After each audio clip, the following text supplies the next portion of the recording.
Imagine loving someone for years, forgiving them over and over again, only to hear them say, "Because I know you won't do anything about it." That was the moment my heart broke, and at the same time, the moment I realized this wasn't just heartbreak. This was war. My name is Emily Parker. I'm 30 years old.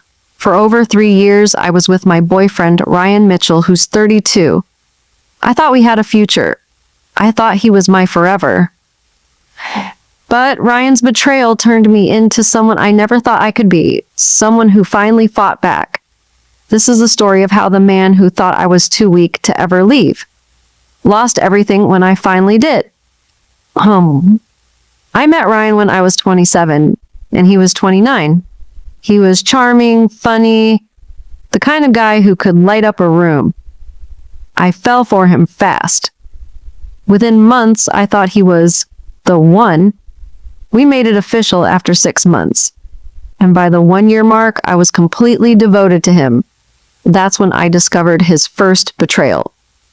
A text message from another woman popped up on his phone while he was in the shower.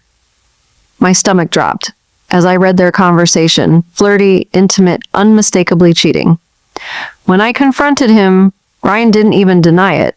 He just sighed and said, "Yeah, I messed up." But it didn't mean anything, Emily. It was just physical. "I love you. Please don't leave me." And like a fool, I stayed because I believed in second chances, because I thought love could fix things. That was my first mistake. Over the next 2 years, the cycle repeated. I'd catch him sexting another woman, or I'd find a dating profile he made behind my back. Sometimes I even caught him sneaking out at night. Each time I'd confront him in tears, and each time he'd confess calmly, "Ryan, yeah, I did it. But at least I'm being honest with you, right?" That's more than most guys would do. And somehow, he twisted my mind into thinking that because he admitted it, it wasn't as bad. Like honesty made betrayal acceptable. Meanwhile, I was killing myself trying to be the perfect girlfriend.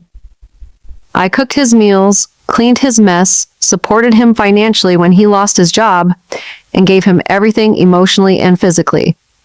But every time I looked at him, I felt smaller, weaker, like I was disappearing.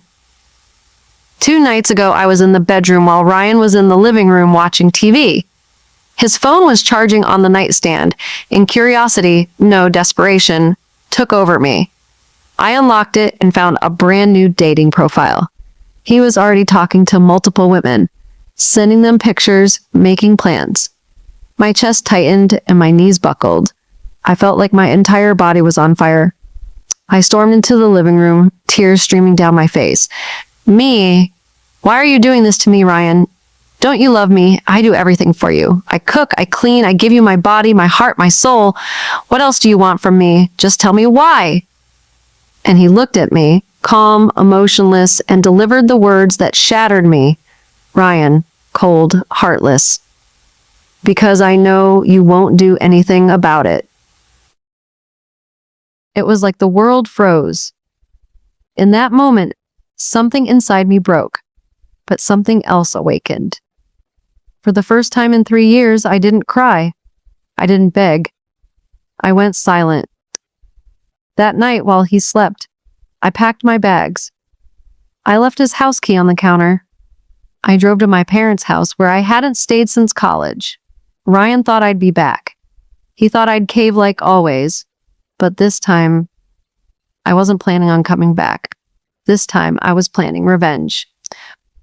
Step 1, expose him. I gathered every screenshot, every profile, every message he ever sent to other women. I compiled them into a file and sent it to his family, his friends, even his boss. Ryan's nice guy image shattered overnight. Step 2, take away his comfort. The apartment we lived in, it was under my name. I had been the one paying the bills. With the landlord's help, I had him evicted within a week. He came home one day to find the locks changed and his belongings in trash bags on the curb. Step 3, replace him with someone deserving. The landlord told me about a single mom struggling to find a place for her and her 2 kids. I handed her the lease, watching tears of relief run down her face as she thanked me. That apartment, once our shared space, became a fresh start for someone who truly needed it. Meanwhile, Ryan was out on the street, calling me nonstop, leaving angry voicemails. When he finally caught me outside the apartment one day, he was furious. Ryan, shouting desperate, "Emily! You can't just throw me out like this. Where am I supposed to go?" I looked at him, calm for the first time in years, and said, "Me, cold victorious. You said I wouldn't do anything about it." "Well, look around you, Ryan. I did everything about it." And I walked away. It's been 2 weeks since Ryan was kicked out, and I haven't shed a single tear for him. He lost me. He lost his home. He lost his reputation. And I gained something far more important: my self-respect. Sometimes revenge isn't about hurting someone back. Sometimes it's about taking your power and letting them watch you thrive while they drown in the mess they created. So to Ryan, the man who thought I was too weak to leave, you were wrong. And now, your own arrogance destroyed you. The sweetest revenge isn't just watching someone lose everything. It's rebuilding yourself so strong they'll never recognize the person they thought they could break.